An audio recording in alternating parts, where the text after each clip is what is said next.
Bonjour, c'est Johanna Beka, bienvenue sur ma chaîne. Alors c'est ma première vidéo de 2021, j'espère que vous avez passé d'agréables fêtes de fin d'année, j'espère que cette année commence au mieux pour vous. Moi ça commence plutôt bien et d'ailleurs on va continuer sur la même lancée qu'en fin 2020, sur la lancée de mon guide du cheveu naturel. Alors dans mes précédentes vidéos, j'avais commencé par essayer de vous libérer des stéréotypes que vous avez qui pouvaient vous freiner dans l'entretien de vos cheveux. Ensuite, je vous ai aidé à comprendre vos cheveux, à savoir de quoi est-ce que vos cheveux ont besoin. Maintenant, je vais vous aider à vous construire une routine capillaire. Alors on va commencer ça tout de suite.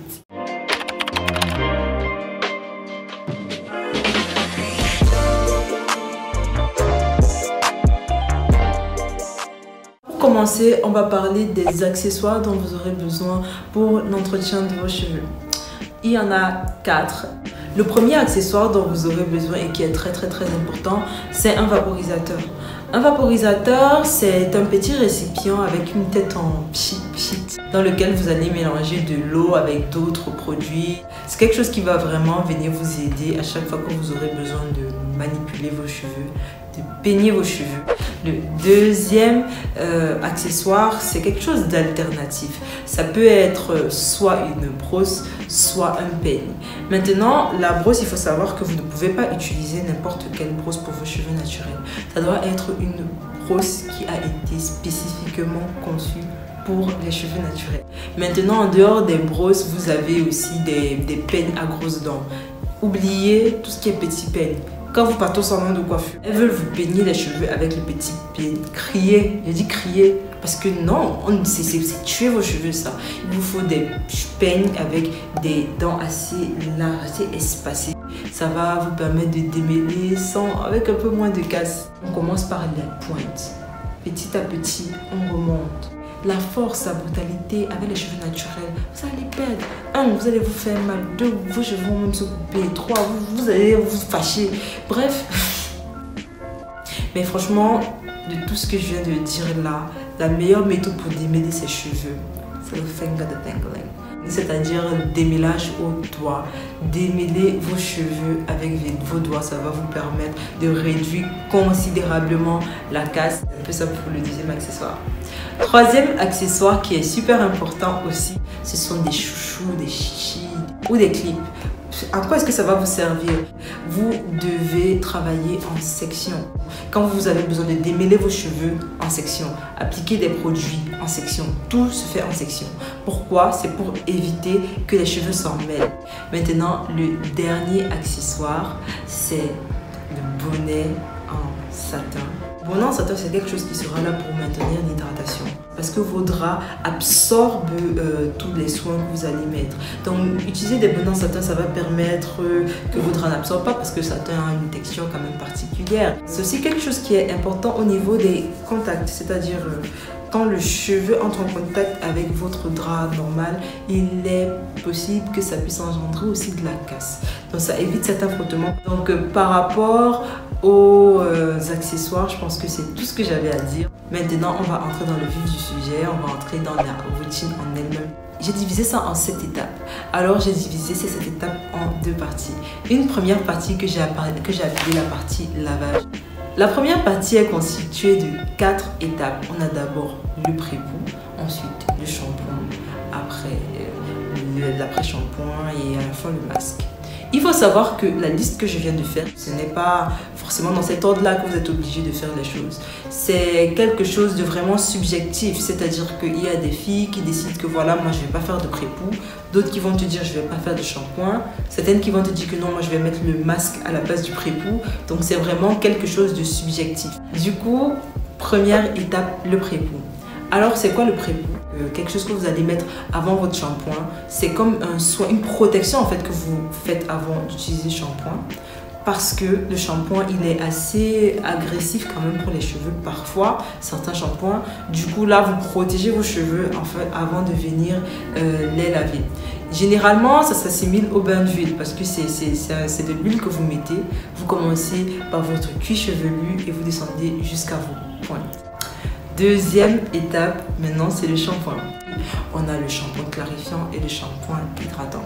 Le shampoing clarifiant, c'est ce shampoing-là qui va véritablement venir agir en profondeur, c'est-à-dire qu'il va vraiment laver vos cheveux, enlever tous les résidus, décaper légèrement votre cuir chevelu. Maintenant, les shampoings hydratants sont des shampoings un peu plus doux qui ne vont pas vous enlever tout le jus. Voilà, ce sont des shampoings que... Voilà, ils sont doux quoi, en fait, ils sont doux. Maintenant, quelle est la fréquence d'utilisation des shampoings? Il faut savoir que, comme je l'ai dit dans ma précédente vidéo, et j'espère que vous l'avez vu, les cheveux de type crépus sont des cheveux qui ont des boucles assez resserrées. De ce fait, le sébum qui est sécrété par le cuir chevelu a du mal à atteindre les pointes. C'est pour ça que de façon générale, on classe les cheveux crépus comme étant des cheveux de type sec. Et du coup, il est préconisé d'éviter de faire des shampoings tout le temps. Le shampoing pour vous, c'est chaque semaine. Genre ça, c'est vraiment le minimum, une fois par semaine de shampoing. Les shampoings clarifiants en général, on les fait 1 à 2 fois par mois. Les shampoings hydratants, on les fait 3 à 2 fois par mois. Voilà. Dans le mouvement Nappy, il y a plusieurs courants par rapport au shampoing. Il y en a qui ont la politique du no-poo, c'est-à-dire pas de shampoing du tout. Elles font juste des rinçages et maximum, elles peuvent se laver les cheveux 1 fois par mois à shampoing clarifiant et puis c'est tout. Donc ça dépend vraiment, c'est vraiment quelque chose de subjectif.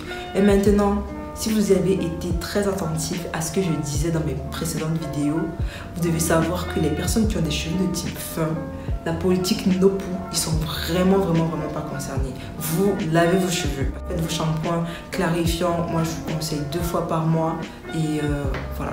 Maintenant, troisième étape, l'après-shampoing. Alors, l'après-shampoing, c'est vraiment quelque chose, c'est vraiment un soin de surface. C'est-à-dire que ce sera là pour apporter de la souplesse, apporter de la brillance, mais ça n'agit pas en profondeur en fait dans vos cheveux. C'est vraiment là pour vous aider au démêlage. Je vous conseille véritablement d'utiliser des après-shampoings adaptés pour les cheveux naturels. Parce que ceux qui font ces après-shampoings-là savent que nos cheveux ont besoin d'un peu plus, ont besoin de beaucoup plus d'hydratation.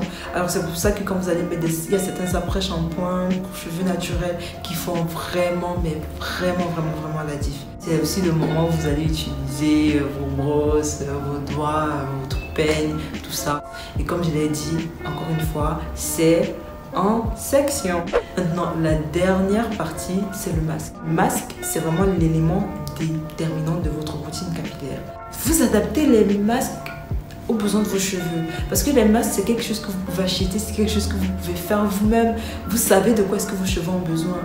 Vous devez savoir que peut-être chaque 2 mois, je vais revérifier ma porosité pour savoir de quoi est-ce que mes cheveux ont besoin. Aujourd'hui, je sens mes cheveux secs. Du coup, il faut que je fasse un masque hydratant. Aujourd'hui, je sens que mes cheveux ils sont cassants. Du coup, je vais mettre un masque fortifiant. Bref, le masque, c'est vraiment ça qui va... Ça change trop le game. Le masque, ça change le game. Maintenant, on va passer à la partie qui est le coiffage, tout ça. Il faut savoir déjà quoi. Lorsque vous finissez de laver vos cheveux, pas de sèche-cheveux. Parce que je vous ai expliqué, nos cheveux sont déjà assez secs. On n'a pas besoin de venir sécher. Mais vous séchez quoi? Vous enlevez encore l'eau qu'ils ont déjà du mal à retenir. C'est vraiment déconseillé pour les cheveux naturels. Lorsque vous sortez de votre lavage, utilisez une serviette en microfibre ou alors utilisez un t-shirt et essorez vos cheveux. Ils ne doivent pas être totalement secs, ils doivent être légèrement humides. Maintenant, là, on va entrer dans la première étape, effectivement. C'est l'étape voilà, de l'hydratation de façon générale. Et comme je vous l'avais dit dans ma précédente vidéo, oui. La méthode qui est préconisée pour tous les types de cheveux, c'est la méthode LOC, Liquid Oil Cream. Donc, vous devez commencer par utiliser un liquide, ça doit être un leave-in conditioner. Maintenant, pour des gens qui n'ont pas de leave-in, vous pouvez utiliser votre cher petit vapeau.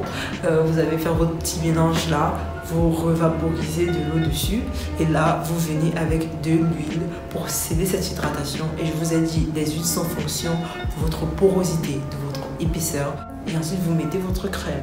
La prochaine étape maintenant, hyper importante, c'est de faire des coiffures protectrices. La coiffure protectrice, c'est quelque chose qui vous permet de laisser vos cheveux respirer.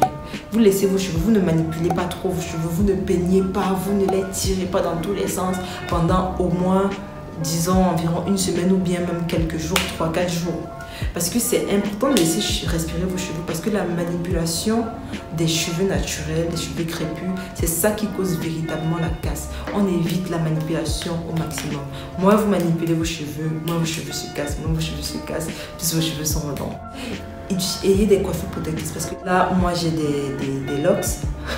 Bon, sur les vanilles pour les gens qui ne sont pas camerounais. Il existe tellement de coiffures protectrices. Franchement, je vous l'ai dit, ça on va faire ça tout pas à pas, petit à petit.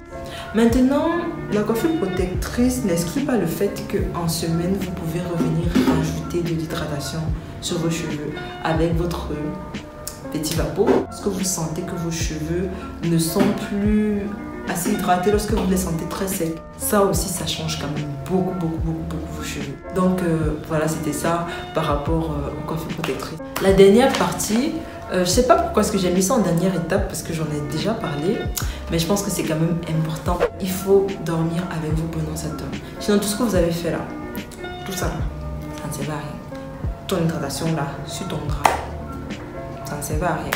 Et je ne sais pas si vous avez remarqué, moi, dans tout ce que je viens de vous dire, vous allez remarquer que l'idée centrale, c'est d'éviter la casse.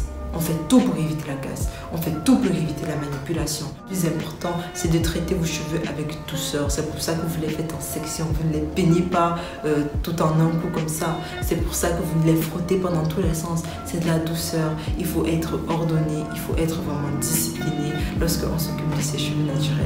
Vraiment quelque chose, c'est vraiment un cours très théorique là. On est comme en salle de classe. Mais ça, c'est parce que après, dans mes prochaines vidéos, je vais vous montrer en fait comment est-ce que moi, je fais ma routine capillaire, vous montrer les produits que j'ai, comment est-ce que je les applique, comment j'utilise ça. Donc franchement, c'est un cheminement. Je vous ai dit, on va y aller pas à pas. C'est un guide de B à bas, donc on va faire les choses vraiment progressivement. Là, ça vous laisse le temps d'acheter ce que vous avez acheté, de savoir qu'est-ce qu'il faut que vous commenciez à faire, vous vous préparez psychologiquement et ensuite on attaque tout ça ensemble. Alors, j'espère que cette vidéo vous aura plu. Moi, en tout cas, ça m'a fait extrêmement plaisir de vous avoir pour une nouvelle vidéo du guide du cheveu naturel de Joanna Bika. J'espère vous revoir dans mes prochaines vidéos. Et si vous n'avez pas encore vu mes précédentes vidéos, allez-y, en fait, faites-vous plaisir. N'hésitez pas à vous abonner. Je dis même n'hésitez pas. Abonnez-vous. Abonnez-vous, activez la cloche de notification. Suivez-moi aussi sur mes réseaux. N'hésitez pas à m'écrire parce que quand on m'écrit, je sais pas, ça me fait tellement plaisir. Voilà, j'espère que cette année va continuer. Elle sera pleine de grâce, de bonheur, de bénédiction pour vous. Je vous fais plein de bisous et je vous dis à la prochaine pour une nouvelle vidéo.